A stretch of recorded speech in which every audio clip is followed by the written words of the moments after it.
falar sobre um período que deu origem à arte moderna, à literatura moderna e a todo esse movimento. Vamos falar sobre o pré-modernismo.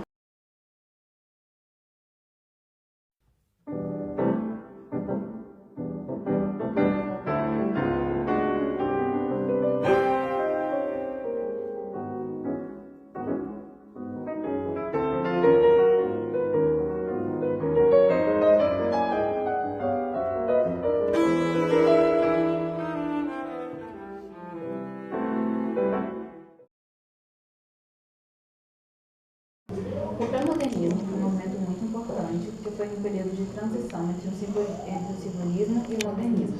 Apesar de não ter sido considerado uma escola literária, foi um período muito importante para que houvesse o modernismo.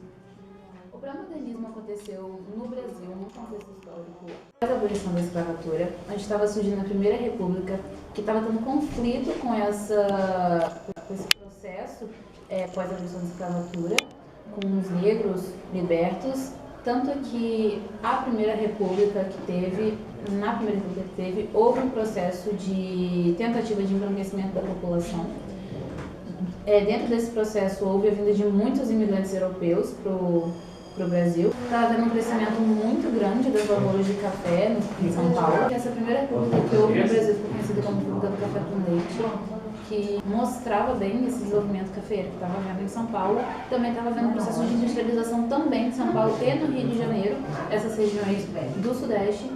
E a indústria estava tendo uma crescente muito grande no Brasil também, inclusive o governo também estava apoiando esse processo de industrialização.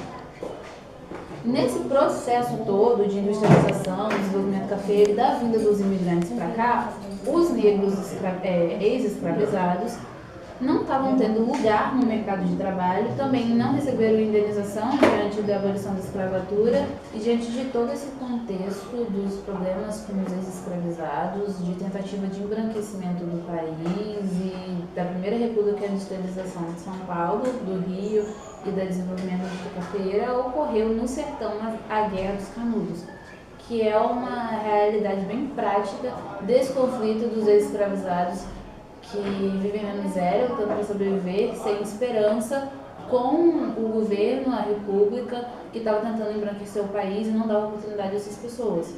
A Guerra dos Canudos foi uma guerra que foi de cunho religioso, onde Antônio Conselheiro, que era o líder dos Canudos, ele tinha várias visões de profecias e pregava sobre isso, e as pessoas que não tinham muita esperança já da vida aderiam à religião como uma forma de tornar a vida de certa forma melhor. E foi criada uma vila para essas pessoas que aderiram à religião. Elas criaram uma vila praticamente independente, que depois foi combatida pela República. Houve a Guerra dos Canudos, houve uma guerra regional ali no sertão, que acabou com o fim de Canudos. Mas essa guerra mostra bem essa realidade prática que estava ocorrendo no Brasil e que os autores pré-modernistas decidiram criticar, decidiram realmente ser nacionalistas, mas não no sentido de idealizados como se acontecia nas outras escolas. Eles eram nacionalistas práticos, que falavam, criticavam todo esse contexto histórico que estava acontecendo no nosso país. Eles criticavam realmente as coisas que ali estavam erradas, não com a intenção exatamente de que elas fossem ser melhoradas, que elas não foram até hoje, muitas delas, mas para realmente mostrar ali os problemas do país e mostrar que o país precisava de melhorias e não que ele era algo idealizado, como se acontecia nas outras escolas. As características do pré-modernismo invocam o nacionalismo e o regionalismo por meio do espírito de renovação artística que se desenvolvia na época. Os autores do pré-modernismo brasileiro, apesar de apresentarem em seus romances traços característicos do realismo e do naturalismo, e em suas poesias elementos simbólicos fizeram sobressair-se dois aspectos como marca típica do movimento em questão: a abordagem da realidade brasileira e o uso da linguagem. Na abordagem da realidade brasileira, os escritores do pré-modernismo invocam-se em assuntos ligados ao cotidiano dos brasileiros, ou seja, interessavam-se a eles o dia a dia da população, o que resultava em obras de caráter social. Há que se ressaltar que no realismo e no naturalismo também interessavam seus autores a realidade. Porém, a que era almejada no século XIX dizia respeito ao real universal intimamente ligado ao homem. ou seja, é a realidade inerente a todo ser humano. No uso da linguagem, os autores pré-modernistas buscaram a construção de linguagem simples e coloquial, o que será a principal bandeira estética do modernismo de 1922. Os pré-modernistas, Lima Barreto foi o que mais se destacou nessa tentativa de escrever obras em linguagem acessível, próxima à realidade corrente ao país. Essa tentativa do autor de Triste Fim de Policarpo Quaresma de escrever uma linguagem mais simples, muitas das vezes alheia à norma portuguesa, resultou em críticas do período em que ele escreveu, principalmente vindas de intelectuais autores parnasianos. Uma das características do pré-modernismo é que ele não é considerado uma escola literária, por não obedecer umas características específicas.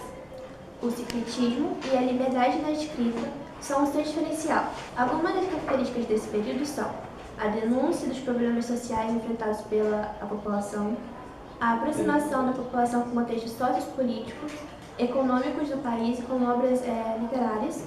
Os personagens principais das obras passaram a ser os personagens do cotidiano, como o caipira, o caboclo e o sertanejo. A linguagem passa a ser mais clara, mais objetiva e se opondo à linguagem formal e rebuscada do arcadismo. Misturas de estilos, secretismo e estética, utilizando características de outras escolas literárias, como o simbolismo e realismo. Os personagens e cenários passaram a ser descritos minuciosamente, o que chamavam de ser naturalismo. O período também se destaca com a valorização da cultura popular, como o regionalismo. No modernismo existiam principais autores e obras. Euclides da Cunha foi um escritor, jornalista e professor brasileiro, autor da obra Os Sertões. Foi enviado como correspondente ao sertão da Bahia, pelo jornal O Estado de São Paulo, para cobrir a guerra no município de Canudos. Seu livro Os Sertões narra e analisa os acontecimentos da guerra. Euclides Rodrigues Pimenta da Cunha nasceu em Cantagalo, Rio de Janeiro, filho de Manuel Rodrigues da Cunha Pimenta e Eudócia Alves Moreira da Cunha. A partir de 3 anos viveu entre fazendas na Bahia, Rio de Janeiro, com os tios que os criaram e depois que ficou órfão de mãe. Euclides da Cunha faleceu no Rio de Janeiro no dia 15 de agosto de 1909. Augusto dos Anjos foi um poeta e professor brasileiro que deixou um grande legado em nossa literatura. Mesmo não tendo pertencido a nenhuma escola literária em concreto, o trabalho poético do autor teve raízes no parnasianismo e no simbolismo da época. Contudo, por apresentarem características de vanguarda, alguns teóricos defendem que os versos podem ser encarados como pré-modernistas. Graça Aranha foi um escritor e diplomata brasileiro pertencente ao movimento pré-modernista no Brasil. Foi um dos fundadores da Academia Brasileira de Letras, ABL, em 1897, sendo titular da cadeira número 38, cujo patrono foi Tobias Barreto.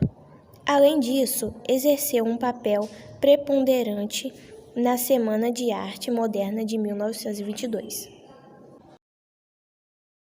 Monteiro Lobato foi um escritor e editor brasileiro, sendo O Sítio do Pica-Pau Amarelo sua obra de maior destaque na literatura infantil.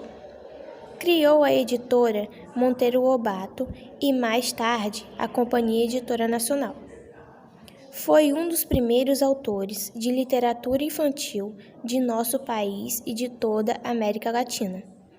Ao lado da literatura infantil, Monteiro Lobato também deixou extensa obra voltada para o público adulto. Retratou os vilarejos decadentes e a população do Vale do Paraíba, quanto à crise do café. Lima Barreto foi um importante escritor brasileiro. Sua obra está impregnada de fatos históricos e de uma perspectiva de sociedade carioca. Analisa os ambientes e os costumes do Rio de Janeiro e faz uma crítica à mentalidade burguesa da época. Anotou, registrou, fixou e criticou asperamente quase todos os acontecimentos da República.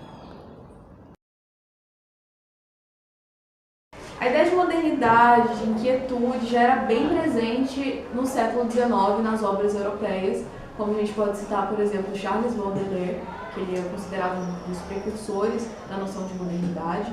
De artes visuais, o rompimento com o academicismo se iniciou mesmo com o movimento impressionista, ali por volta das décadas de 1870 e 60, 60 e 70, que abriu um espaço para novas técnicas e maneiras de como se fazia arte, da produção artística. E na literatura, os movimentos de realismo, de parnasianismo, naturalismo e simbolismo, eles conviveram bastante, principalmente o simbolismo, contendo tons crepusculares, ou seja, a respeito do futuro da humanidade, incerteza do futuro da humanidade, o mal-estar da civilização industrial e principalmente o ser humano no mercado de trabalho. E tudo isso então preparou um terreno para a Europa, ali no começo do século XX, para que eles começassem a vivenciar uma grande transformação de como se produzir, como se entendia a arte, os trabalhos artísticos. Então, os problemas sociais nesse período eram enormes, começaram a ser ainda mais evidentes, era inevitável falar sobre isso. Na Europa, o período antecedente ao modernismo foi marcado pelos movimentos de vanguarda, criados numa época de muitas inovações tecnológicas. Então, por exemplo, a gente pode citar a questão da psicanálise, o surgimento ali da psicanálise logo no finalzinho do século XIX com Sigmund Freud, onde ele colocou em foco o inconsciente.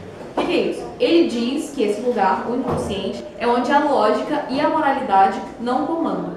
Então, sendo consciente o espaço de repressão e o inconsciente, o espaço da liberdade e da ação. Então essa visão ajudou muito a ampliar a forma como a gente poderia entender a sociedade e a humanidade. No período a gente também teve a teoria da relatividade por Albert Einstein, que diferente de Isaac Newton, ele defendia que o tempo era relativo, pois dependia de onde você estava vendo, do ponto de vista de quem se observava o tempo.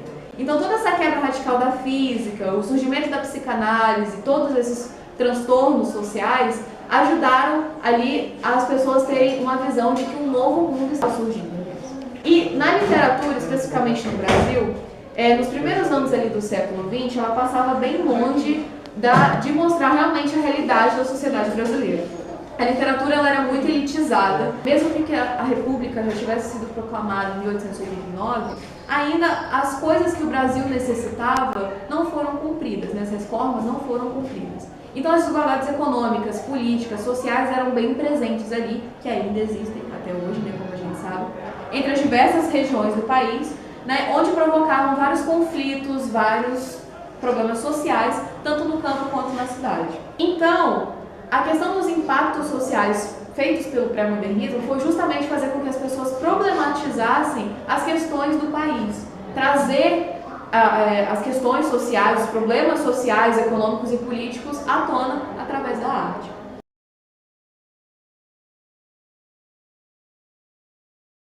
Um trecho de Os Sertões. O sertanejo é, antes de tudo, um forte. Euclides da Cunha descreve o sertanejo como forte, embora tenha aparência e fisionomia fraca, e afirma que somente um homem forte é capaz de sobreviver às adversidades do sertão. O sertanejo é, antes de tudo, um forte.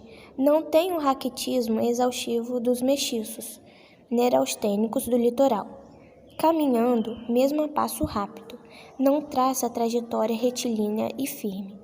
Avança celeremente, num bambolear característico de que parecem ser o traço geométrico os meandros das trilhas sertanejas.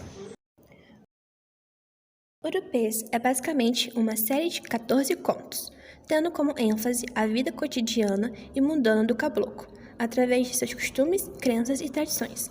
Agora com vocês um trecho de Velha Praga. Mal se ia aquele, vinha outro. Patrão, o trajebu está queimando. Então já seis? É verdade. Há o fogo de Teixeirinha, o fogo de Maneta, o fogo de Jeca. Fogos signês, que patifes, mas hão de pagar. Denuncio-os todos à polícia. O capataz sorriu. Não vale a pena. São eleitores do governo. O patrão não arranja nada. Mas não haverá ao menos um incendiário oposicionista que possa pagar o pato? Não vê? O caboclo que é ali firme no governo, justamente por amor do fogo.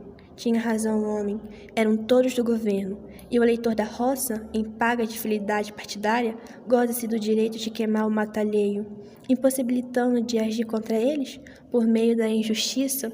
O pobre fazendeiro limitou-se a tocar alguns que eram seus agregados, e a vir pela imprensa. Escreveu e mandou para as queixas e reclamações do estado de São Paulo, a tal da Catilaninha mãe dos urupês. Esse jornal, publicando-a fora de sessão de queixas, estimulou o fazendeiro a rescindir, e rescindiu.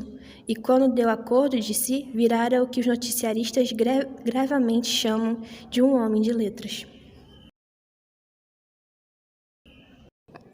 Augusto dos Anjos escreveu apenas um livro, Eu, que é composto de 58 poemas que abordam a temática da podridão, do terror, da morte e do sofrimento. Posteriormente, esse livro foi republicado e teve mais textos adicionados, mudando assim seu título para Eu e Outras Poesias. Dentre 58 poemas contidos no livro, está Psicologia de um Vencido, que retrata a decadência do ser humano. Eu, filho do carbono e do amoníaco, monstro de escuridão e retilância, sofro desde a epigênese da infância, a influência má dos signos dos zodíacos.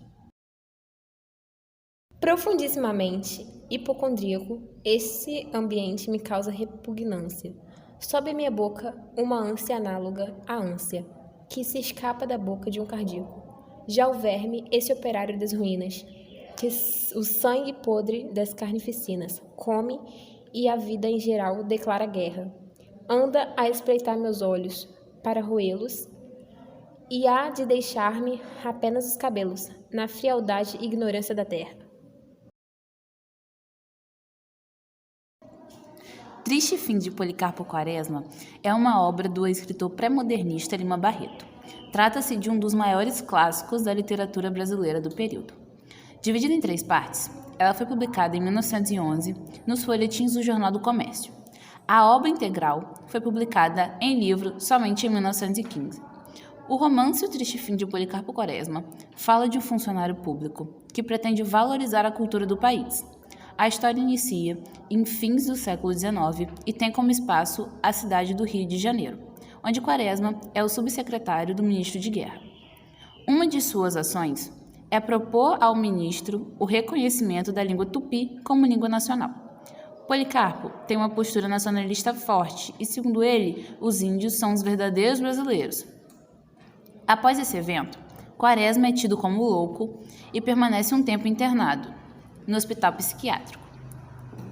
Durante esse período, Olga, o compadre de Quaresma e o professor de violão Ricardo Coração dos Outros, que acreditam em suas ideias, são os únicos a visitá-lo.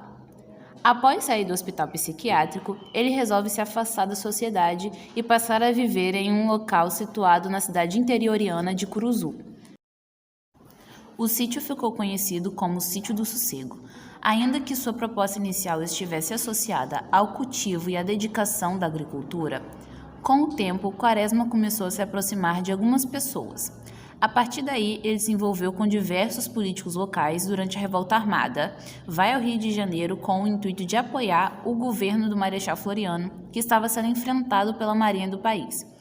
No entanto, acaba sendo preso. Desiludido com a falta de patriotismo do povo, Quaresma encontra na figura do presidente um totalitário e cruel ditador acusado de traição pelo Marechal Floriano, além de ser preso e condenado ao fuzilamento. O contexto histórico de uma obra indica através de circunstâncias ou fatos a época em que acontece a história. Essa indicação pode ocorrer por meio de um cenário político, social ou cultural econômico.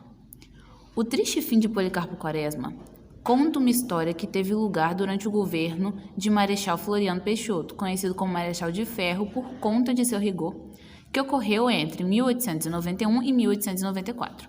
O autor faz referências, por exemplo, à revolta armada, rebelião organizada pela Marinha Brasileira para fazer oposição aos 2 primeiros governos republicanos do Brasil, governos que eram conhecidos como República da Espada, que cada vez mais apresentavam características da ditadura. Primeiramente, o governo de Marechal da Fonseca, em seguida o governo do Marechal Floriano Peixoto, além de contexto histórico de triste fim de Policarpo Quaresma, tem como base o governo ditatorial de Floriano Peixoto. O autor também faz críticas sociais a algumas questões da sociedade dessa época, como, por exemplo, a troca de favores políticos e as injustiças sociais, além da burocracia. Dentre as características do pré-modernismo presentes na obra, e agora ficamos com um trecho da terceira parte do livro de Lima Barreto, Triste Fim de Policarpo Quaresma. Essa terceira parte recebe como título Patriotas. Havia de uma hora que ele estava ali num grande salão do palácio, vendo o Marechal. Mas se ele puder falar, quase não se encontravam dificuldades para se chegar à sua presença. Mas falar-lhe, a coisa não era tão fácil. O palácio tinha um ar de intimidade, de quase relaxamento representativo e eloquente. Não era raro de ver-se pelos divãs em outras salas ajudantes de ordens, ordenanças, contínuos cochilando, meio deitados e desabotoados. Tudo nele era desleixo, moleza, os cantos dos tetos tinham teias de aranha, dos tapetes, quando pesados com as forças, subia uma poeira de rua. Nova vida, Quaresma não poderá vir logo como anunciara no telegrama. Fora preciso pôr em ordem seus negócios, arranjar quem fizesse companhia à irmã, fizera a dona Adelaide 1000 objeções à sua partida. Mostrar os riscos da luta, da guerra, incompatíveis com a sua idade superior e a sua força.